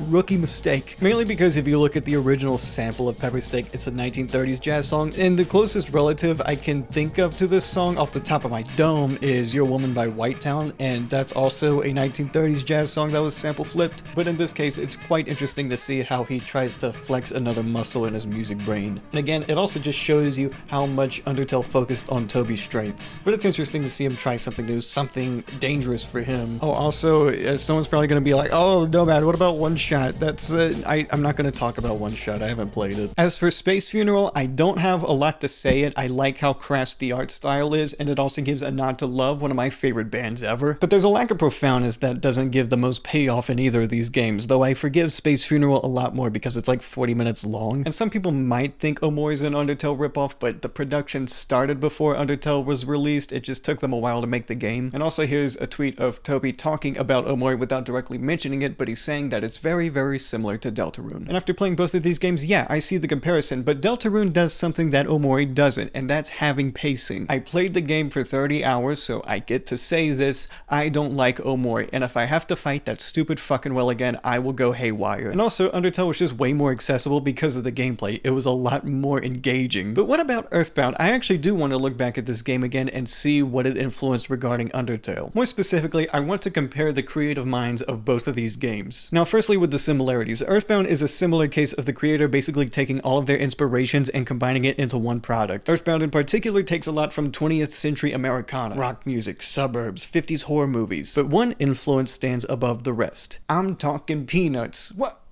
That's not the Peanuts I'm talking about. I met Charlie Brown. Oh. And the more I played through Earthbound, the more I saw this Peanuts influence. Every dialogue box was extremely unique and charming in Earthbound. It was constantly engaging, something Undertale absolutely made sure to take note of. But more specifically with Earthbound, it felt as if every character's dialogue read like a Sunday comic. And it caused me to dig even further into the Peanuts catalog, and I found this. This is the kite-eating tree. I didn't know trees could smile in the Charlie Brown world, yet I'm seeing one right now smile. What the fuck? But if you've played Earthbound, this is an enemy in the game. Like, literally, this is... trees are an enemy in Earthbound. And in a similar way, Undertale also has huge comic influence through Homestuck. I know Homestuck is technically multimedia, but most of its form is through webcomic throughout its run. But as for more direct nods, I know Temmie Village is pretty much a direct nod towards Saturn Village, and to get to the special boss Glide, you have to go to a certain room and move around for 2 minutes straight, which is kind of similar to what you have to do in Earthbound.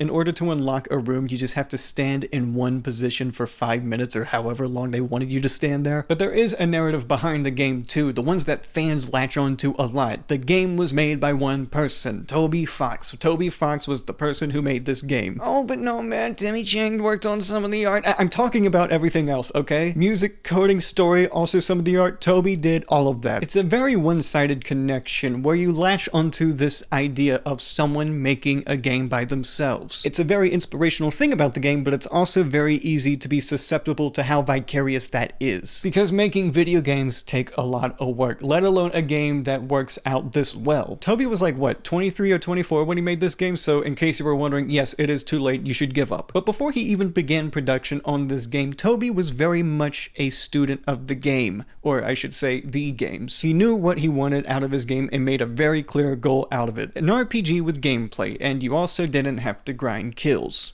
and also do fetch quests. Even when people looked at the code of the game and saw that it was an absolute mess held together by paper clips and gum, it only did more to idolize the process. That you didn't have to be good at coding, you just needed to have determination. But that's always made me wonder. Undertale has a huge fan base, a fan base I haven't even begun to encapsulate, and I'm not going to be able to encapsulate in this video. And Toby was a part of his own fan bases, like being on Earthbound forums, and that game has inspired so many similar RPGs that Earthbound-inspired RPG has become a cliche. And when I played Undertale, I thought to myself, this is something exciting. It didn't just feel like a fun game, it felt like a template that people could build off of in the future. It was a way for games to think outside the box, and not just the RPG genre, but just games in general. It was a way for people to think about games outside of the box, not just an RPG, but in any genre. It wasn't just a popular indie game, it redefined what indie games could be. Who knows how many games could be made from this one game's potential, because as good as it is, there's so much to build off of. But 10 years have gone by, and there's nothing I can think of that's truly Undertale inspired, in my opinion. Even Toby was kind of aware of this, albeit the game was only 8 years old when he mentioned it. I did go around and ask people what they thought could be considered an Undertale inspired game, not just RPG, but just a game. One answer I heard was In Stars and Time, which I haven't had time to play the game in order to evaluate it, but it's out there, I guess. It's got good reviews, and looking at the game, it definitely looks Undertale-ish. I know there are some games that have tried to be Undertale, but technically they haven't been released, so they don't count. In the last 10 years, there is only one game that I know of that has truly built off of Undertale, and it's called Deltarune. From what we've seen so far, it's basically an expanded version of what Undertale had to offer. The writing is tighter, the pacing makes it harder to put down despite the fact it's like 3 times longer at this point. The music is still there, but most importantly, the story is more important than your choices. It can be enjoyed with a single playthrough where you get to experience the whole of what the game has to offer, and pacifism acts as a bonus to your progression rather than a necessity, because I get to experience the best parts of the story naturally with a margin of error with what I do, and in return, it makes for a much more calming experience. I'm not worrying about being a pacifist the entire time. It just comes naturally because I can make a mistake. And for the record, I didn't make a mistake. I spared everyone. And I know because of how Undertale works, it's not completely fair to compare these two games because they have different functionalities in certain parts, but you know what I mean? Like, Deltarune's better. Deltarune's better than Undertale. Can I say that? I can say that. I'm going to say that. Deltarune's better than Undertale. But it's also the only game I can think of that's truly Undertale inspired. I mean, they're quite literally anagrams of each other. And I would be sorely mistaken if I didn't mention the plethora, and I mean plethora, of fan creations. Modified versions of boss fights and alternate universes of the already existing game. But a fan version of Undertale isn't the same as being an Undertale-inspired game. And I'll be the first to admit, there's probably a bunch of Undertale-inspired games that I don't know about, but as someone who's been actively trying to find Undertale-inspired games and just only found maybe one that I haven't played yet, there aren't many games that have sparked buzz in a positive way that have the fingerprints of Undertale on them. I mean, once you beat the true pacifist mode, you get a complete arc with all the characters. The game concludes. But the fan base really resonated with these characters. So much, in fact, that it basically created this self-sustaining ecosystem of fan content. But I also have to put a couple things into question regarding the fan base of the game in relation to the content of the game, specifically the takeaway I got from the game. The whole point of Asriel's character is that it was someone who wanted the game to last forever so they wouldn't have to move on. But not only did he learn to do this, but the last line in his game is asking you specifically, don't you have anything better to do? Now obviously it's just referring to actually playing the game. You could still think about the game outside of the game. I mean... But I also feel like there's a large part of the fan base that has also been unable to move on from the game, where the deeper you get into this rabbit hole of fan content, the more it feels like the message of this game is being rejected by the people who love it the most. In return, the fan ends up becoming the Asriel, creating as many fights as they possibly can if it means they get to stay in this world a little bit longer. Now, before we fell down the hole, Flowey had all the saving ability, and he was able to reset the world whenever he wanted to as well. He ended up doing what we were doing, except he doesn't have a soul, so after a while he just got bored and started murdering everyone, and then he would reset the world and do it again. Putting it simply, he exhausted all of his options and he was bored. That is, until we came along. We possessed the powers that he does now, and we were able to make something beautiful out of it. But even though we have done the best possible thing we could have done for the game, there is another option, an option to reset. And instead of sparing everyone, what what if we just killed them all? In my opinion, Undertale goes through like 3 stages of artistic growth in one game. The neutral route is a solid first statement from the artist. Then the second route is the more realized, finished product of Toby. And then the genocide route is the disillusioned third project. I think it's safe to say the No Mercy route is the most controversial part of the game. It's the reason people thought Undertale was the killing people bad game. But it's only natural for a route like this to exist in the game. It's just a matter of what you do with it. There's a few touches here and there that make it a little bit more personal in my opinion. More than any other route, this part of the game feels the most like a direct message from author to reader. Now the objective in this route is simple. You murder everything. But you have to go out of your way to do something like that, and that includes grinding. The fanbase in particular is also really weird about this route because they're so attached to the characters that there's an unwillingness to play through, and it is kind of designed to be like that. It's not really designed to be played. More so, it's designed to be trudged through. But yet, at the same time, this is the most popular route in the game. It's more popular than anything else. The most iconic imagery in this game is the Sans fight. Bottom line, that is what people know this game for most. More than anything else, it's the Sans character and the Sans fight with the Sans song. Those are the most iconic things about Undertale. And guess what? You only fight Sans in the bad route. I mean, the appeal of No Mercy is the perverseness of doing something you're not supposed to, especially after you just did a route of being the most merciful you could have been. So it has this issue with fans where the really dumb ones have this belief where, oh, if you do the genocide route, that means you're a bad person, like objectively, like in real life, you are bad. I mean, if you're like older than 14, I think you kind of grow out of that, but at the same time, I don't know, some people react to this route in a way where it's just like, what, like, have you watched or played? Like, have you watched or played anything else? I don't know, like, I've just seen way more evil things in media than this route. Because honestly, in the grand scheme of RPGs, you still don't kill that many enemies, you just have more of an attachment to them than the average RPG enemy. Because I also played Mario and Luigi, and I killed way more people in that game than fucking Undertale. But here's the thing though, Undertale is ultimately an RPG, a role-playing game, a game where you play a role. Depending on the mindset you have, it can change your route more than the average game. So in order to get the most out of my genocide run, I wanted to just fully embody what a genocidal maniac would do, and that's just be a complete psycho. I wanted to get into character. When I saw Toriel, it wasn't the same Toriel I spared. This was a Toriel I was okay with murdering. This was a new world. I had a different approach. Don't worry, boss. I got you covered quick and clean. Because, like, what fun is it when I go through the entire game and go, oh no, the creature that was so nice to me, I killed it. Oh, I'm such a bad person. Oh, no, fuck him. I need power. Papyrus dead just for looking into my iris. Metaton, I already won. Alphys doesn't appear in this route. This route is designed to be monotonous, and that includes grinding. The longer you grind in this game, the longer it takes to get to another enemy. And I did find certain ways to speed up the process, but yeah, for the most part, it was just walking back and forth. Also, there's 2 bonus boss fights that you normally don't see in the game. First, there's Undyne, the Undying, and Sans. Both of these are very tough battles, and that's also on purpose. They're made to be so tough that you don't finish the route. In fact, the first session I played through, I actually stopped on Undyne just because I didn't have it in me to keep going.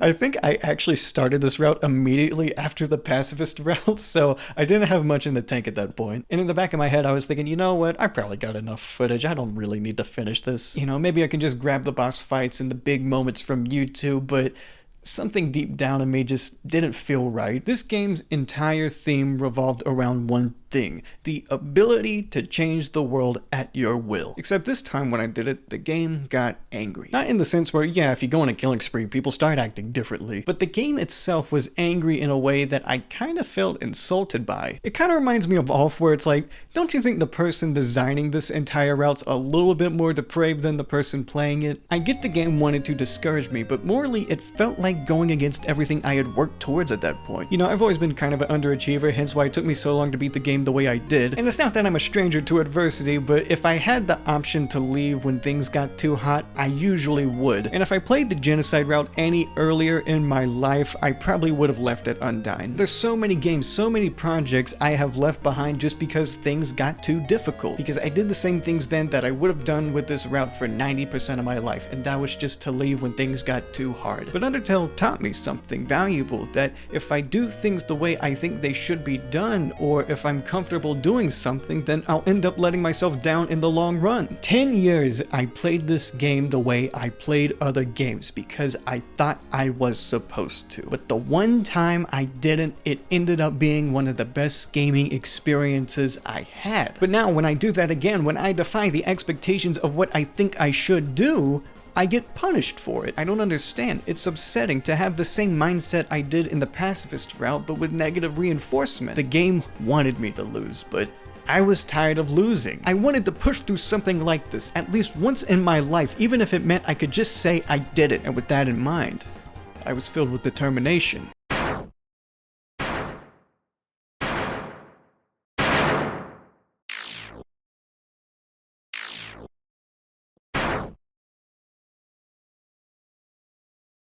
I won. I ended the entire world.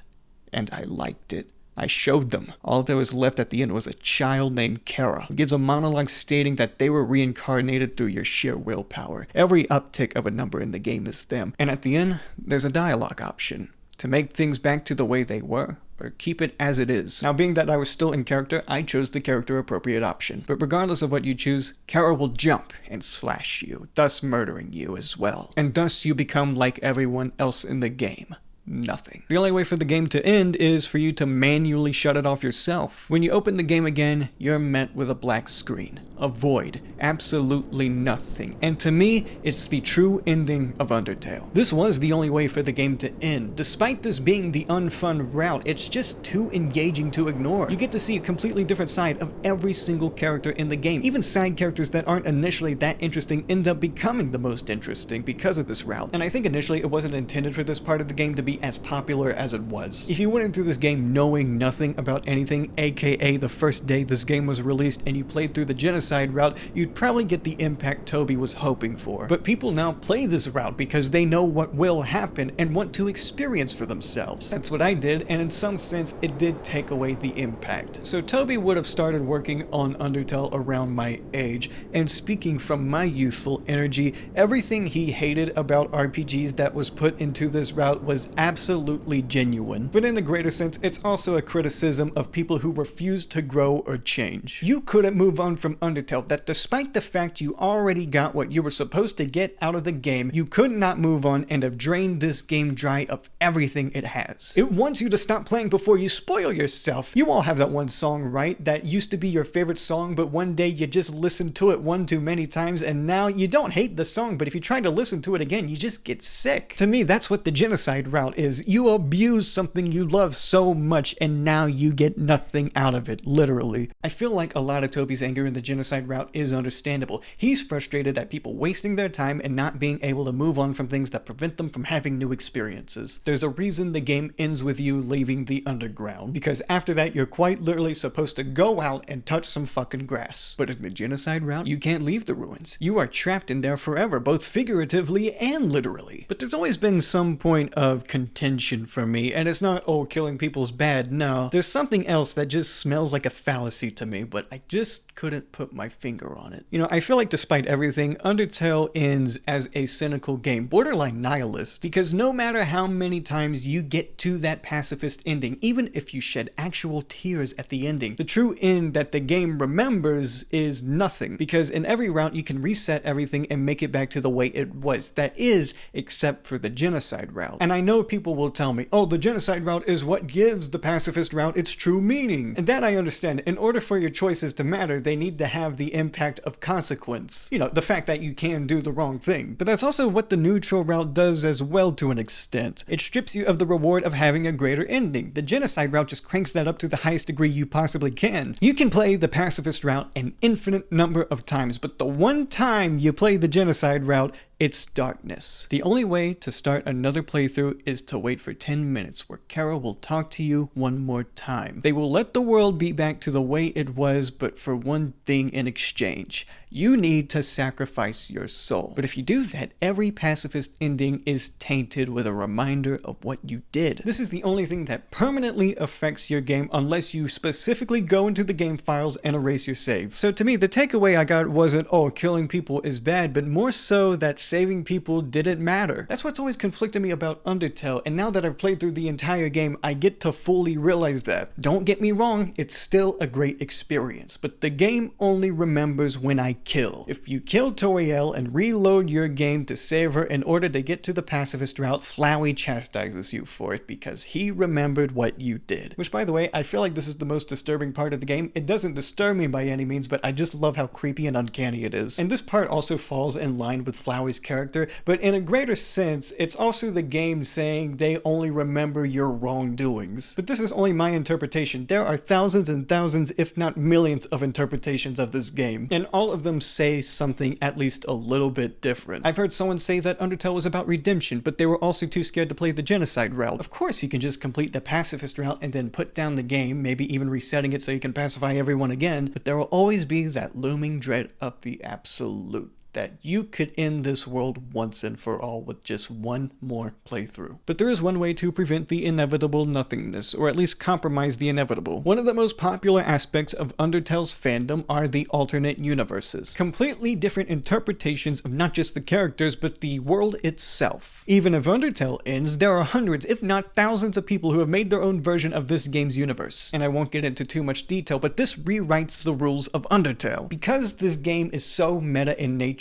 every single file in Undertale could technically be a piece of lore in one way or another, and that's nowhere more apparent than in one character. I'm talking about the motherfucking wingding bitch Gaster. Now when you start a playthrough of Undertale, you get an extra feature called a fun value. This is something in a code where you randomly get a number from 1 through 100, and depending on what number you get, you might get something special in your playthrough. If your fun value lands at 66%, you get a 1 in 10 chance of finding a secret room in your run. That's right, a 1 in 1,000 chance of getting something super secret in your Undertale run. Or it's either like the room itself appears and there's a 10% chance of like a little character spawning in there. I forget what it is, but either way, Gaster has a 1 in 1,000 chance of appearing. When you go inside, you see this shadowy figure just sitting there, and then he reacts and disappears, and that's it. That's the secret. That's all. What you have seen here is the entire canonical appearance of WD Gaster, and even then, it's not even confirmed to be him. Yeah, it's just speculated that this guy might be Gaster, but Gaster is all about speculation. The most recent thing I've speculated is people have been drawing this thing with the biggest, fattest titties you've ever seen. But every single theory about Gaster is just based around one thing. Who is this guy? The loose lore is that he was the king's former royal scientist until he fell into the core one day and disappeared across space and time, a phrase that's used more than once in this game. Now there's a lot of ways to interpret Gaster, but I'm going to think about this in the mind of a writer as much as I can. Now Undertale's characters are very allegorical in one way or another. Some are more obvious than others. As we've mentioned, Toriel is a tutorial. Sans is quite literally the judgment of your character. I think Alphys might be a representation of fandom, or when a character wears yellow and green, that's usually an implication that they have a soul outside of the player's soul. So they kind of represent the concept of saving, resetting, that sort of thing. And there's a lot more nuance than that. There's a theme of free will in there somewhere, but I can't get into it. With that said, and this is my own theory, but I feel like Gaster represents the parts in games that you don't see. He could represent Easter eggs or video game secrets, but he could also just represent things that don't make it into games. And that's really, really broad, but I think about the fun value. The whole point is that you get a 1 in 100 chance of experiencing something unique in your playthrough, and even then, it's not guaranteed that you're going to get something unique. But if that is actually the Gaster that we know and love, then that is a direct reference to Yaboa from Yume Nikki, one of the most famous video game secrets ever. But say this guy isn't Gaster, and Gaster is just a presence in the game that we only know through hidden files that are in Wingdings. Because every single Gaster Easter egg is something that isn't in the main game. And I guess spoilers for Deltarune too, but at the very, very beginning of this game, the person narrating to you is presumed to be WD Gaster as well. And in the beginning, you're asked to create a vessel. You're asked to make a character for this game, but when you create it, it is immediately scrapped. And to me, that kind of further hones in on the theme of this guy represents things that don't make it into games. But honestly, my real takeaway from Gaster is just based off the phrase, "Don't you have anything better to do?" This is something that is said multiple times throughout the game. Again, you can still enjoy the game, but there are people right now who are in fan theory purgatory because of Deltarune, and they're desperately trying to clutch onto their own logic of how they think the game will work out. So my guess is there will be multiple secret bosses in these chapters. And a lot of that revolves around Gaster. Like, if you actively have to go through the coding of a game in order to hold on to the thinnest string of affirmation, let that string go. And in general, it just connects to a bigger problem I have with the fan base, because Undertale is made by one guy, Deltarune is made by a small team, so there's a lot less barrier between creator and player compared to a AAA game. So people get really fucking parasocial about Toby Fox to the point that looking at the game with any objectivity is trying to tear down the starving artist. I saw a tweet the other day where someone took a song from the Deltarune soundtrack, and you know what they did? They put it in FL and added different sounds to it. That doesn't sound that extreme, right? Well, guess what? People flipped the fuck out because they thought this guy was trying to fix the soundtrack, which no, it's called remixing, but that doesn't matter because there are people trying to say there is actual music theory reasoning as to why it sounds worse than the original. What music theory? Timbre? Are you talking about timbre? Oh my gosh, someone made the game sound different. This is likely AI upscaling. No, it's not. It's called plugins. You're telling me you can reinvent Undertale millions of times through interpretations and alternate universes, but the second you touch anything relating to the actual game, it might as well be like rewriting the Bible. And you know what? Considering the amount of religious theming in Undertale, and especially Deltarune that I didn't even talk about, maybe the game is the Bible to these people. After all, the game was given to the Pope. Yeah, I kind of forgot to mention the whole angelic theme where you can either be like an angel of peace or an angel of death in Undertale, but I don't really have anything to elaborate on with that. There's just that there. There's probably something I could elaborate on, but I just don't know what. But seriously, do you ever wonder when this game is brought up around normal people, they go, ugh? It's because of you. It's because you freak the fuck out over people using plugins on a FL Studio file. You ever think about how doing something like that actually pushes people away from things you enjoy? The whole reason the Undertale soundtrack is so popular is because of how much interpretation it had. The music was flexible enough to be used everywhere outside of the game, but suddenly it's blasphemy to recreate with the soundtrack and experiment, which, by the way, if we look at Toby's musical advice, oh look, he said you should experiment, and this is experimentation whether you like it or not. What you're doing is driving people away from this game, you fucking prick. My green screen fell. And to me, it also feels like a reason there might not be that much Undertale-inspired stuff, because I feel like anything that has the label of Undertale ripoff could be followed up with a lot of visceralness from certain people. And of course, I'm just speculating, but also, you know they would. Toby, you son of a bitch. You fucking son of a bitch. I just finished scripting and recording this video, and then you release it and say, oh, by the way, Undertale's 10th anniversary is coming soon, guys. And guess what he does? He says, I'm looking for your memories. I'm looking for your memories of Undertale after I made an entire script talking about my memories of Undertale. Undertale, 10 years ago, Undertale release. Turn back, face the flower, and speak, and we'll record your memory, says Toby. And also says, submit one memory per person. So thankfully, there's only one of me in here as far as I'm concerned. I'm pretty sure it's supposed to be an image of an echo flower, but you know. Okay, so we gotta put our own name. I'm gonna put Nomad, so that way we got Nomad there. Wait, hold on. You know what, fucking, let me see what happens when I put fucking Gaster, if it does anything. Okay, let me put the good name. All right. How did Undertale impact you? You ruined my life. Determine your appearance. Let me just put the... And that looks pretty good. I think I'll submit that. Alright, there we go. So that's my... Alright, I submitted my memory for the 10th anniversary of Undertale. Thanks, Toby. I mean, I finally understand it. I finally understand the game, but in return, I also understand so much less. The game's message could not be written out more clearly. Yet I feel like the obsession some of these people have with the game directly contradicts the messaging that is constantly throughout. They couldn't move on from Undertale, that despite the fact you already got what you were supposed to out of this game, you couldn't move on and have drained this game dry of everything it has. Not only have people done that, but they've extended the universe so they can create their own dairy farms of content. People have speedran this game not because of the game's quality, but despite of its message. It's not that you can't continue to explore the world of Undertale and Gaster theories and speedrunning, but at some point you have to realize that you're trapped.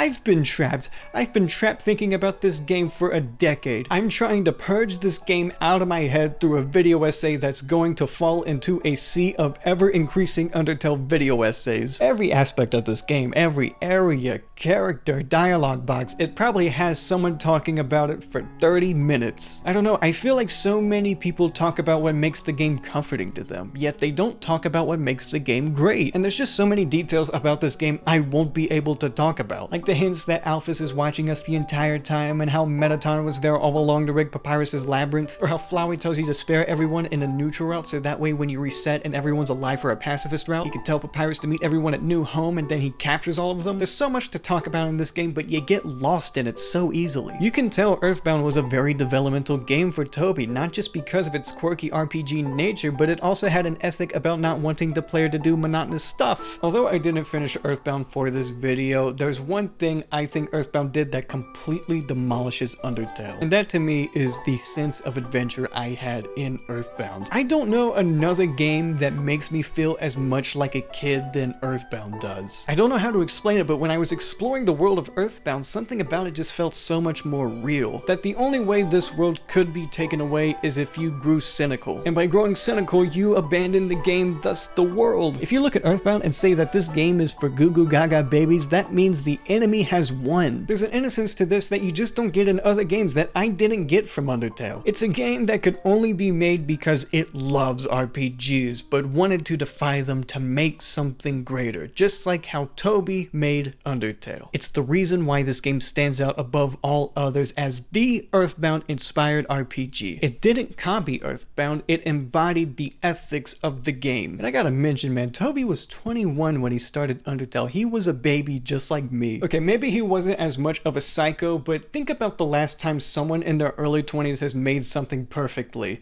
That's not a thing. That's not a thing that happens. And I know someone's gonna be like, oh, well, what about the Beatles? Okay, they had a 70-year-old man monitoring their every move so that album could be great, okay? If Toby thought he made his opus at that age, there wouldn't be a deltarune. It's something that deserves to be looked at critically and have questions asked about it without rose-tinted glasses. Deep down, I'd probably give Undertale like an 8 out of 10, and when I was looking up research for this video, I found out Toby gave his own fucking game an 8 out of 10. I actually kind of find myself coincidentally having a lot of things in common with Toby, at least very specific things. Like we both picked up piano our freshman year of high school and then self-taught ourselves. Or how Toby's issues with chronic wrist problems are slowly becoming a cautionary tale for me. And we've also both had extremely vivid dreams of something fictional that we feel an obligation to make. Like that is extremely specific in a way that actually kind of scares me. And considering how long Deltarune's taking to make, I think I'm going to be 35 too when my story comes out. But with that, I can also say that at the point he was in his life that I am at now, I doubt he meticulously crafted everything that people love about Undertale. There's bound to be great timing, unexpected takeaways, and happy accidents. And it's great to make something this open-ended, even if it has tortured me this entire time. And you can see his growing pains from when the game was released to now. You look at interviews before the game came out, and he gives long answers about stuff in the game, and then once the game comes out, it took about 2 weeks for him to get tired of all the spotlight. There was an interview in the first 2 weeks of the game where Toby actually managed to give an interview in his actual voice, and he sounds proud, if not a little cocky, about the success of his game. I got into Homestuck, if you've ever heard of that. I don't think so. No, what is is that? What's Homestuck? Oh wait, okay, you guys don't know what Homestuck is? This is amazing. Please tell. Okay, so Homestuck is basically... And then 2 weeks after that, he had another interview, and he passed on maybe half the questions. And honestly, I'd probably do the same thing if the guy I was being interviewed by looked like this. I mean, Toby still does interviews sparingly, but you can tell how much he respects the interviewer based on the answers he gives. Basically, if the answers are in Japanese, it's usually pretty sincere, and everything else is just a shitpost. The biggest advice I've heard Toby give this entire time, from the beginning of Undertale to now, is just keep your games small. Not just games, but projects in general. Start small, because you are teeny tiny. Or at least handle what you can handle. Build your muscles up. It's an achievement for him to do what he's done. No one asked him to subvert RPGs. In fact, there's probably people who heard the idea of Undertale and greeted it with great hostility, because why would you need to subvert RPGs? Maybe that genocide route meant a little bit more than I let on initially. Don't get me wrong, it's still extremely bleak, but I think it also speaks to the people who are too emotionally emotionally attached to the game to do that route, is that no matter how well written a story is, it's just a story. And in order to move on from that story, you have to remember that none of this is real. These characters can change your lives, but to treat them as having the same life as yours, don't you have anything better to do? I don't.